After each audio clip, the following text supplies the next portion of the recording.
Well, hello ladies and gentlemen. You join me, Jasper Bruce Wright, in the Dacia Sandero Stepway. And I think this is the best affordable car you can buy with your money in 2023 for these reasons. Its starting price. This model that I'm in today, the mid-spec Expression, starts from £16,295 or somewhere in the region of £190 a month PCP with a £3,000 deposit and 8,000 miles a year.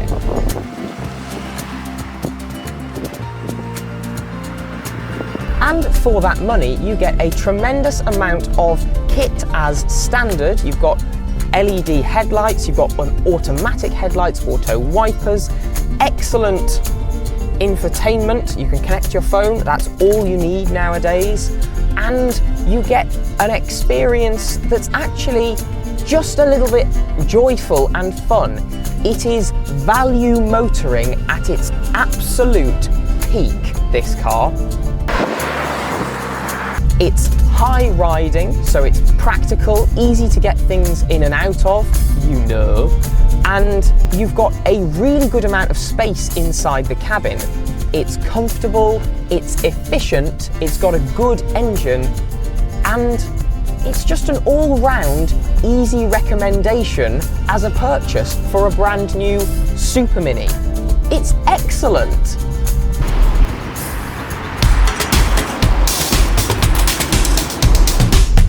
Right, I'm sure Jasper is sitting in his little Dacia telling you it's very economical and very practical, but sometimes life is more than just being sensible. Sometimes life is about having fun, and if you want to have fun and have an affordable hatchback, the MG3 is the one to get. Just like a Porsche GT3 RS, it has a naturally aspirated engine. It'll go all the way up to 6,800 RPM. It's got an old school 5-speed gearbox. It's got heavy steering. You can feel what's going on. It brings joy back to driving in a proper old school way, and I really, really like it. And if you really want to get down to brass tacks, the base spec of this is only £25 more than the base spec Sandero. And it's a bigger car, it's better looking, and it's better to drive. Anyone who doesn't pick this car as an affordable hatchback option is a moron.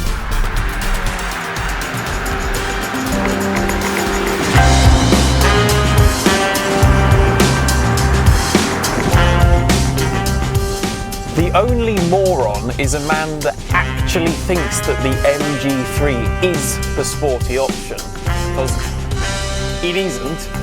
The sporty option is this, the Hyundai i10 in N-line specification.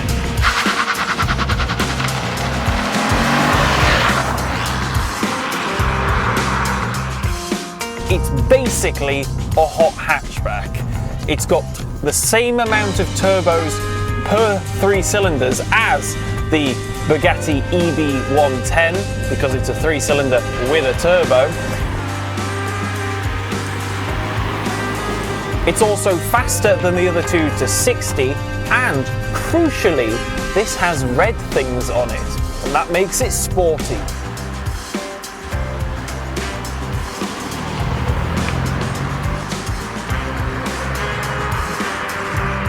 Well, this is clearly getting us nowhere, so I shall pull over and we shall have a proper discussion like gentlemen would. A true head-to-head on points of merit.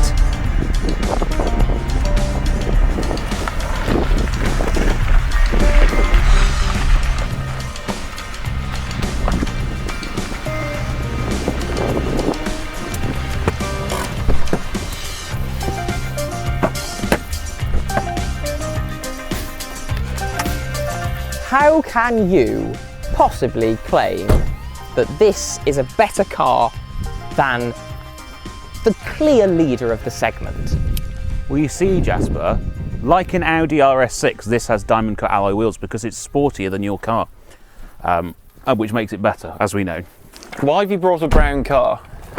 Yeah, I will give you that. The colour on this is not the one that I would. It is one of the colours of all time. So you admit that your car's terrible? No, I admit the colour of this car is terrible. Two-person test now, Rob. Yeah. He's out. Okay, that's fine because I know I'll win that. Because did you actually genuinely claim that that was a sporty car? Yeah, it's got tartan on the interior. Why is that sporty? Yeah, that's absolutely. It's got the picnic baskets have tartan on the interior. That does not make them sporty. It's got the biggest engine out of these three cars. Yeah, because it's the most powerful. Because it's the oldest. And what's the torque figure on it? It's not important. I think it is. This has got a lot more. Power's important. I'd argue torque is more important in a kind of super mini city situation because you want that oomph away from the lights, don't you? Oh right, that's why you've brought the slowest car. Yeah, but from 0 to 30, I bet this would be faster than that. It's when you get to the top end. We're going to have to test that. I will absolutely beat you to 30 miles an hour. Anyway, what? That has no torque. It has no torque at You're all torque. This is, look. No. This is the best looking car. That's a tiny little city car that's been covered in red garbage. This wants to be an SUV but isn't. No, the Duster is the See, the SUV. difference is this might want to be a hot hatchback. This might want to be a off-roader, but that just wants to be a car, and it isn't quite because it's so old. So mine is actually the most sporty. Yes. Oh, you're Categorically. agreeing? Yeah, well, yes, it's got red Jasper, bits, do you, and do you actually think you've brought the best car? You keep agreeing with us. I think I've brought the best all-rounder. That is undeniably the best sporty car out of these three. But I think this is the best all-rounder. Fight me. All right. Mine is designed by the people who brought you the i20N and the i30N. No, it's been fiddled with by them. It's not been designed by them. It has, it's got their badge on it. Yes, but in the same way that Nürburgring. This has an MG badge on it and it's not actually designed by MG. A man from Birmingham probably looked at these designs. Probably. These? They did. I really don't think they did. No, I don't. Look, MG claim that their cars are designed in the UK. Yeah. So I think a man from Birmingham looked at the designs and went, that's a car. It's trying for a what this different car thing. says about you is, I can't afford an SUV. What these cars say about you is, I enjoy driving. Speaking of price, though, because this is something we can agree on, that's too expensive. That is really expensive, Rob.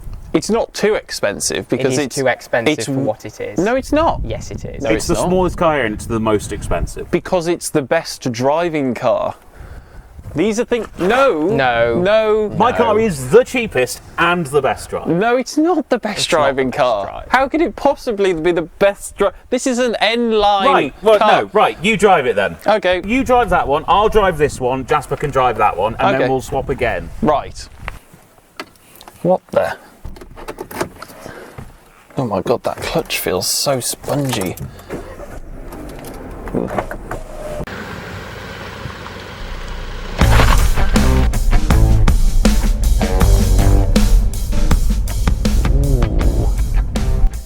Brown inside it and everything.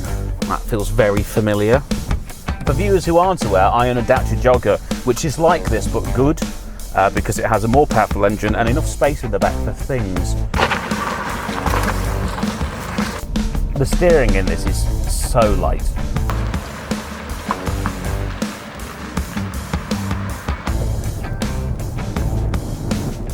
Everything's really light. Some of it doesn't even feel particularly attached. This engine feels torquey.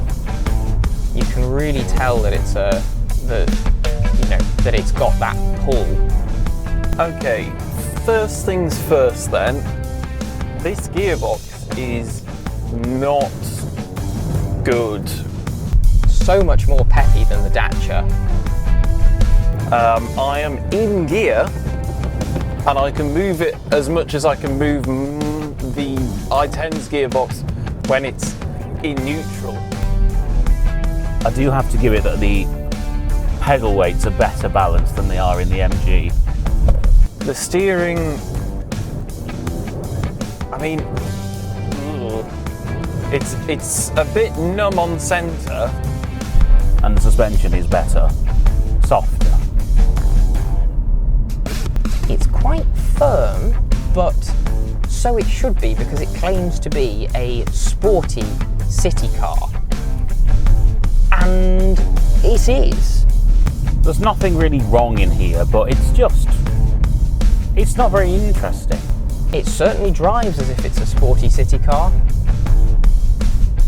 This interior is fine, but it is a bit old-fashioned. And it doesn't have Android Auto. It does have Apple CarPlay, which is fine for me, but how Harry has been able to drive this for a week without being able to use Android Auto, I don't know.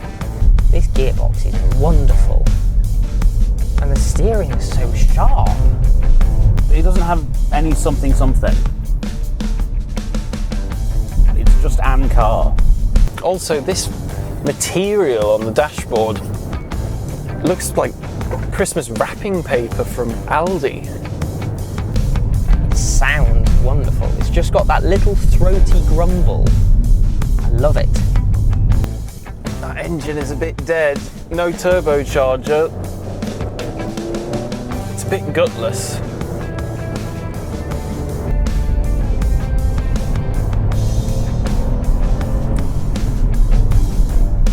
There's no way this is as sporty as the i10. That's just ridiculous. I mean, at least it's cheap, but I'm not sure how much value you're getting.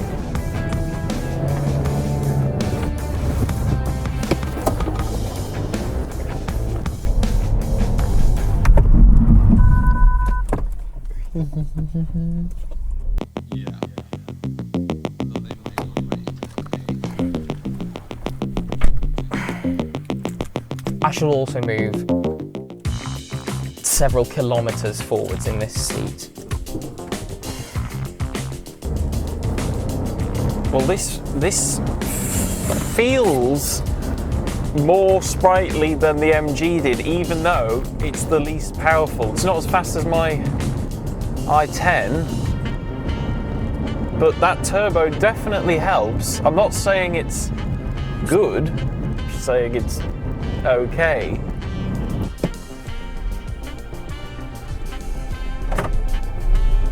Ooh. The steering, however, is completely void of any sort of feel. Right, so this is the one that Rob's claiming is sportier than my car. For a start, the steering is super mini light. And it's rolling a lot.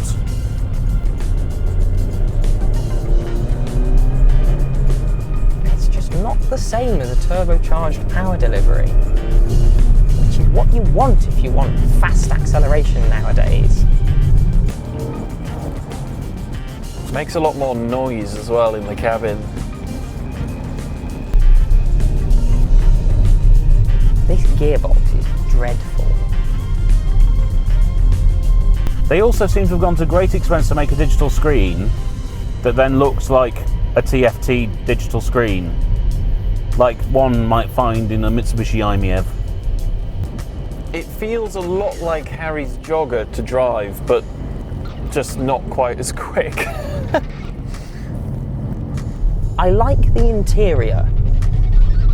It feels quite sporty in terms of seating position, and the seat is quite nice. However, the car rattles a disturbing amount. Gearbox is a bit mushy. Nowhere near as bad as the one in the MG, but it's actually the clutch, I think, that's the most squishy. It's weird. The gear change is tight, I've got to give it that. That's good. Steering wheel feels nice as well. It feels cheap. I mean, it is cheap, but it really feels it. It does feel like a small car, and I don't mean that in a good way though. I've got the seat all the way back, and it's just about enough room. So if you're taller than me, you might struggle. I mean, there's no doubting this probably rides the best out of the three cars because it's got that, you know, massive sidewall on the tyres and it's got the softer suspension. The engine sounds all right when you rev it because it's a, you know, it's a 1.5 4-cylinder, normally aspirated. So it's going to make a little bit more noise than a turbocharged engine, but it's not quite revvy. It's just a bit meh. The car feels hemmed around me. I do not like the clutch.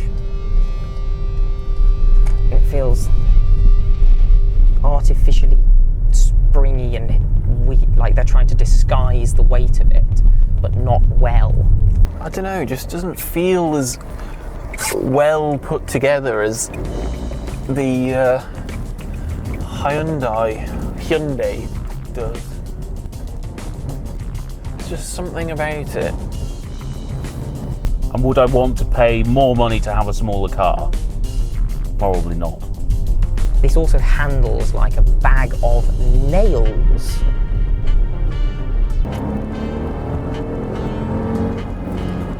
Doesn't make a very nice noise.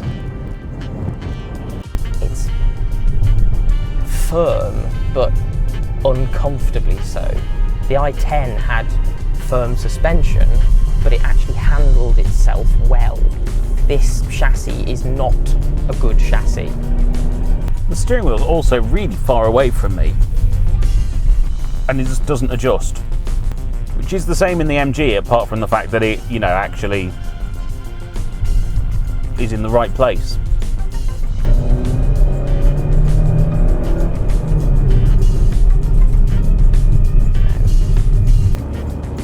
I also don't like how the gear knob feels. I don't know, it just feels sharp on the top.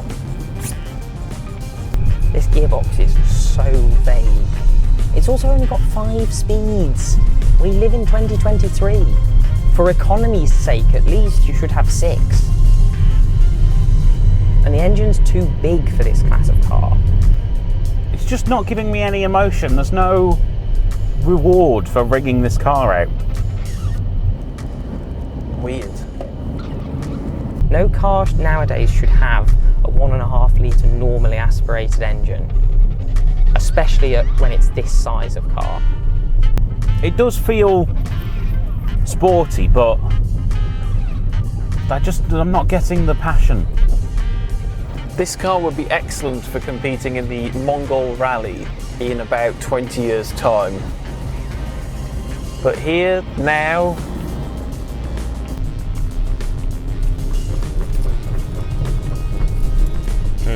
No.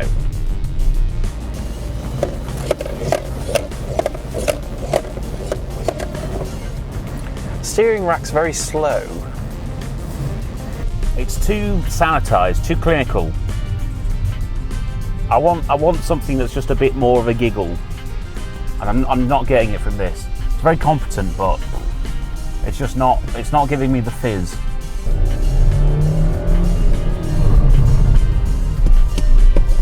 No. Rubbish. Absolute garbage. Is that first?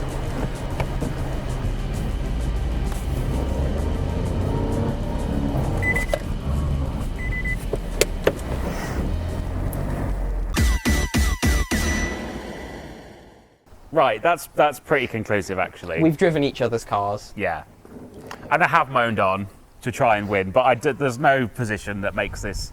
I can't win this test. This car is the most affordable one here. Yes. We can agree on that. We can agree on that.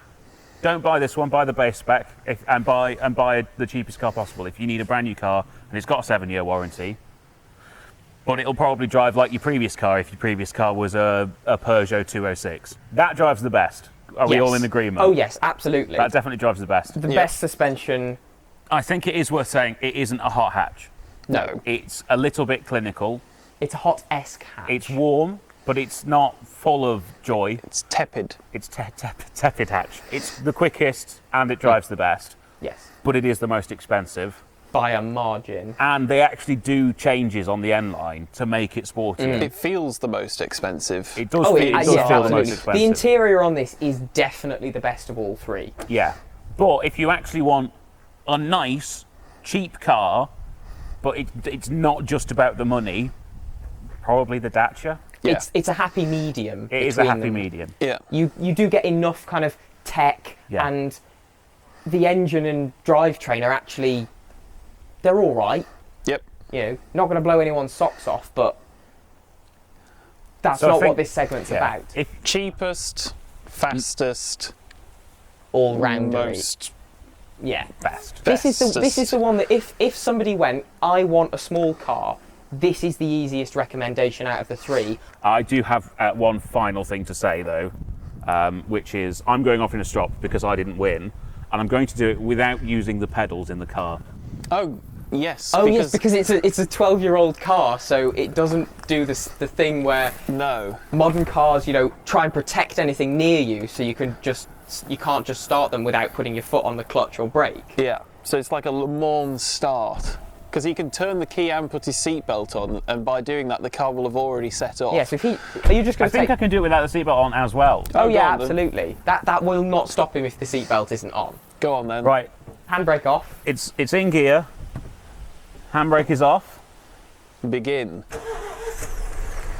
It's, Bye. it's so good. Oh. You So should not. thank you so much for watching. Please remember to like, comment, and most importantly, subscribe. If you go down to the description, you'll find all the links to all of our social media there. Please go and follow us in one or more of those places. And there's two ways to support the channel. So we have channel memberships, or if you don't want to do that, we have merchandise. So you can buy a hat or a t-shirt or something like that.